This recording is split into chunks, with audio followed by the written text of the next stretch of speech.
This album is a limited edition. It is so dear, it is special. Singing about a name from the album, one of them will fix Korean, and if it's not a beautiful song, one the Gambi album because the song may be to Ragala. So I had to give a title and get it away from the titles of the songs, and I just gave a title and get Kwatagana Kunyimba Zona is the album. Yes. Kanuke kada katufu mami Karole Kasita okubanti atuwa album. I can never be wrong about my decisions. You know, there is never a right time for anything. It's about gwecholowoza ngagwomuyimbi. Tedi mtu ayinza kusalirawo. It's about muzechendowoza. So inze wembandowoza mbuno nokta album. You know kuchimakinga happen mbuno nta album atene ekola. Yes. Abantu bajiweruka minze batya. Vibe badate ya. Tonkwata ko dayas. Bajiweruka minze bulungi. Everybody loved the album. I saw the favorite songs nangenjaziteka kamanyi because okwesinas party bakulaga limba chiroba oteka it's called a stira. Yes, so I've seen which songs I loved and I know which videos to shoot first. Yes. Munyimba zonna buliwo oluyimba lwanga mantino dia twandise dia one. The nyimba zonna nzagala eziri ku album yange because zina story behind them. Bulimbo ojo kulina ko story yalwo ndala nnyo ezimu zambonyabonyo zi recording ezimu nasitambulira mu kiro ezimu enkuba yankuba ezimu like every song on that album has a story, so I love every song on that album.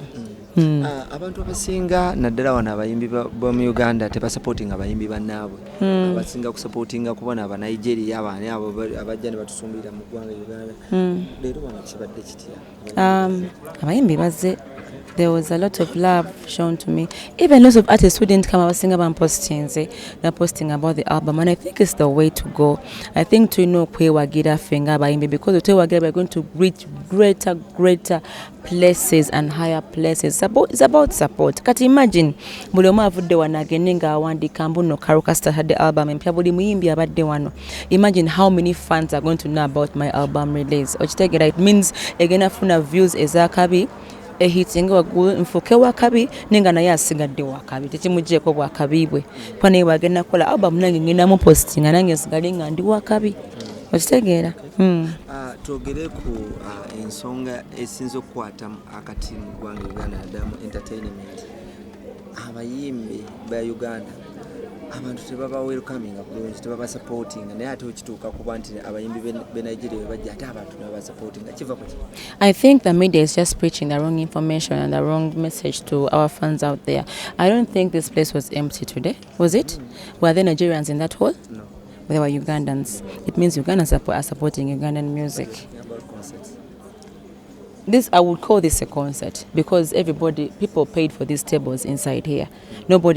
Only a few came here for free. Abasinga basasudde ezo tables zabadde batudde. It means they are supporting their fellow what? Their fellow Ugandans abayimbi abayine bitone. So I don't agree with that. I think what we have to do for Uganda is to work hard and make sure our fans love us more and support us more and reach out to them. Kubanga nagenda ngatukira buli muntu abadde mu eyo room omukuomu ngamugamba mbadde nsabanguleko emmeeza and nobody said no.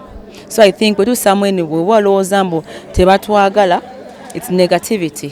First believe in tibanjagala, then start approaching them and work with them, and you see how great we can be. Government abayimbi abamu balina Justin Tondo kubanga Grace Kani yavudde mu kuyimba ngawoza abantu bamusupport. Sijja kwogera ku muyimbi munange, sijja okyonna kukibuuza ye. So nakyogerako. Tuddeyo ku album. Tulabe ku album kuliko oluyimba lwakoze ne Big Papa Eddie Kenzo. Y'omu ku bayimbi abanene we believe that. Yes. Era wakola kitegeeza nti either you deserve it or wakoze nnyo. Gw'owulira otya? Wakisasula? No. Kenzo cannot make you pay for a song. Kenzo, I think buli muyimba alina album gweno guno mwaka alina kulimba lwa Kenzo. I think he's trying to support abayimbi abalala bonna abali hard working. I think it's what he's doing and it's working out. Kubanga I'm very sure kwazabu yayinako collabo nange abadde yinako collabo. Who else there had an album akuliko even Fake for Maker ayina collabo ne Eddie Kenzo No. Spice ayina collabo ne Eddie Kenzo talina tosala kigambo. but most of the artists abaina albums zaabwe Kenza abataddeko omukono n'akolagana nabo. Yes, I think he's just he's shining his light on the young musicians. Ne Mary yamuwa. Kale nga tumaliriza Karo Kasita omukulu Eddie Kenza alina wayogedde n'agamba nti n'omuko waali okuva mu nyonyo tugamba nduza lero namutulaga officially kuba kati I think he said Muyenga okoze mistake kyonna kyayogedde tegerere ekyo Muyenga naye kyayogedde takimanyi kale bambi musajja wantu kono mukosi we Muyenga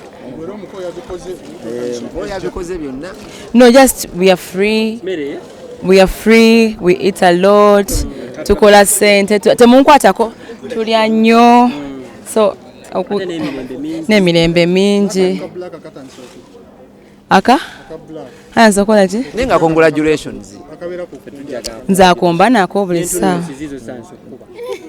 abasiru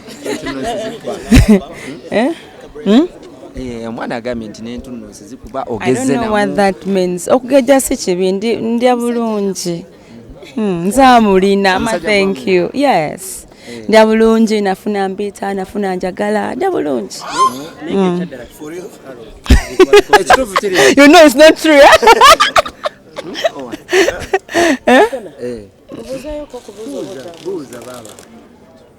Esooka tewali na musajja gwenyeza balaga. When a man comes I'll show you.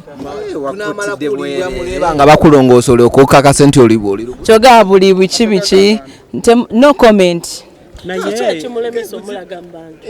Walondaze kuwo. Ndi tomubuuzanga. Mundeke no comment. Omusajja kuswaza. No comment. Kati ndo akadesu. No comment. Akamba vile bano nkwenda okwogera. Ana wewe